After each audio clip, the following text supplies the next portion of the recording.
안녕하세요. 면접 강사 은빈쌤입니다. 반갑습니다. 오늘은 공무원 면접에서 개별 과제문, 즉 자기기술서 어떤 식으로 작성해야 되는지에 대한 방법과 그리고 직전에 합격생이 자기기술서를 이렇게 좀 잘 써가지고 면접관한테 칭찬을 받은 그런 학생이 있었거든요.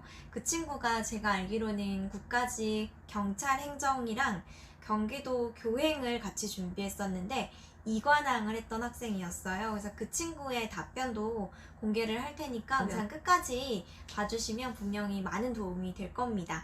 자, 지금부터 시작할게요. 질문이 진짜 어려워요, 여러분.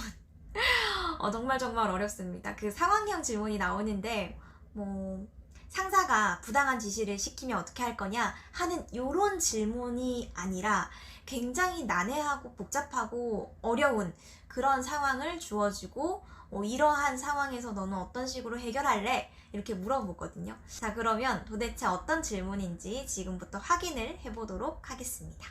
여러분, 이런 식으로 아주 복잡한 질문을 마주하시게 되실 겁니다. 이렇게 복잡하고 지문이 긴 질문을 주어진 시간 안에 이해하고 풀어나가는 게 절대로 쉬운 문제는 아니에요. 그러니까 1번 질문에 많은 시간을 할애하지 마시고 빨리 작성한 다음에 2번으로 넘어오시는 게 중요할 것 같습니다.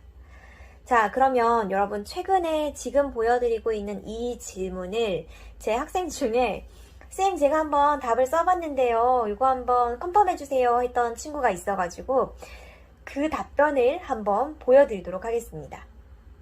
우리 같이 한번 분석해 볼게요.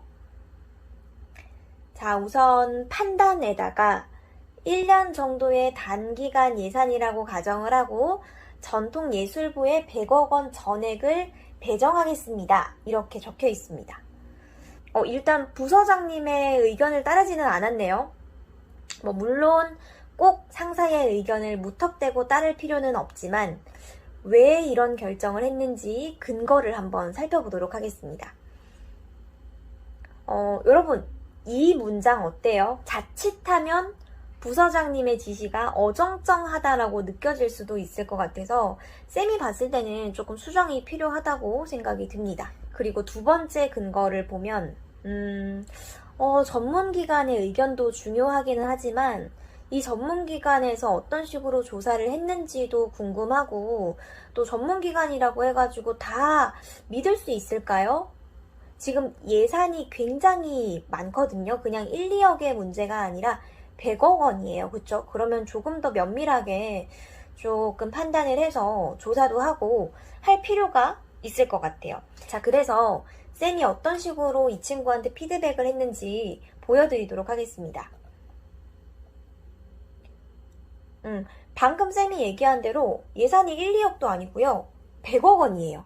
자, 그러면 단순하게 생각할 문제가 아니죠. 상사의 의견도 좋지만 상사님께 제가 그럼 조금 더 조사를 해보겠다. 이런 방법으로 조사하면은 더 좋은 결과가 나올 것 같습니다. 하면서 설득도 해봤으면 좋겠고 또 그냥 단순히 조사기관의 내용만으로 결정을 하는 것이 아니라 더 많은 시민들의 의견도 들어보고 하는 적극적인 문제 해결 자세가 있어야 된다고 생각을 해요. 자, 그래서 학생들이 이 질문을 너무 어려워해가지고 제가 한번 작성을 해봤습니다. 쌤이라면은 이런 식으로 작성을 하지 않을까라는 생각이 들어요. 자, 우선 상황입니다. 전통예술진흥사업과 현대예술진흥사업에 대한 예산 배분 과정에서의 갈등이 있습니다. 라고 적었는데요. 여러분, 상황을 쌤이 딱 한 줄로 적었어요. 간혹 가다가 이 상황 부분을 엄청 길게 작성하는 친구들이 있는데 상황을 길게 적는 건 추천하지 않습니다. 왜냐하면 질문에 그대로 나와 있기 때문에 어차피 면접관도 알고 있으니까 길게 작성을 하실 필요가 없고요. 해결 방안이나 내가 어떤 판단을 할 건지, 내가 그런 생각을 왜 했는지 이런 내용들로 채워주시는 게 가장 좋고요. 자, 여기 네 번째 줄에 보이는 현재 상황이라고 하는 건 현대예술단체의 의견, 그리고 부서장님의 의견 이런 것들을 종합적으로 정리를 해서 현재 상황을 얘기하겠다라는 겁니다. 자, 그래서 민속촌 사업을 하는데 최소한으로 예산이 얼마나 필요한지 이런 대화들을 나누면서 조율을 하실 필요도 있을 거라고 생각을 하고요. 자, 상황형 2번 질문을 쓸 때 중요한 게 있는데, 첫 번째는 상사의 의견을 너무 무시하면 안 돼요. 그러니까 하지만 또 너무 아무런 이유 없이 곧이곧대로 따라서도 안 됩니다, 여러분. 내가 판단하고 행동하고자 하는 부분에는 반드시 근거가 있어야 돼요. 아셨죠? 자, 그리고 두 번째는 해결 방안을 최대한 여러 개를 쓰시고 또 구체적으로 작성하시는 게 중요합니다. 자, 여기 보면 쌤이 선호도를 조사하겠습니다 라고만 적어 놓은 게 아니라 어떤 식으로 선호도를 조사할 건지를 자세히 작성했죠. 그래서 이런 식으로 작성을 하는 걸 추천을 드리고, 그리고 세 번째는 케이스를 나누는 거예요. 만약에 상사님의 의견을 따라야 하는 경우에는 어떤 식으로 할 거고, 또 만약에 전통예술진흥 사업에 100억 원을 모두 투자해야 된다면 어떻게 할 거고, 이런 식으로 케이스를 나눌 수 있다면 나눠주시는 게 중요합니다. 그래서 이런 식으로 작성을 해야지 크게 압박 질문을 많이 받지 않을 거예요.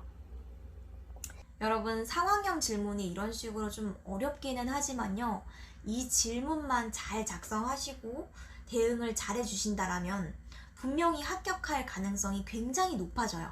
왜냐면 자기기술서 1번 질문 어차피 완성돼서 다들 준비 잘해가지고 잘 쓰겠죠.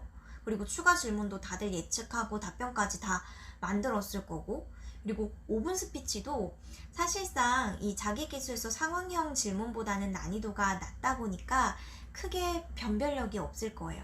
그래서 가장 변별력이 큰 거는 지금 우리가 같이 공부를 했던 상황형 2번 질문이거든요. 그래서 이 질문을 좀 매일매일 작성을 하고 여러 가지 유형의 질문들을 다뤄보고 하신다면 분명히 좋은 점수를 얻게 되실 겁니다.